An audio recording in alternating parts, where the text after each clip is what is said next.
English, asụsụ language, ederede writing, ekwumọnụ speech, Igbo zukwe standard Igbo,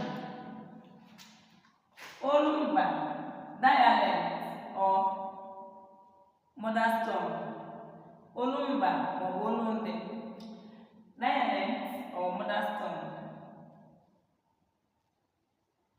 ozurumba ọnụ universe, ozurumba ọnụ universe, agụmagụ literature, asụsụ language, ederede writing, ekwumọnụ speech, Igbo nzube standard Igbo, olumba maọbụ olumbe dialect or mother tongue,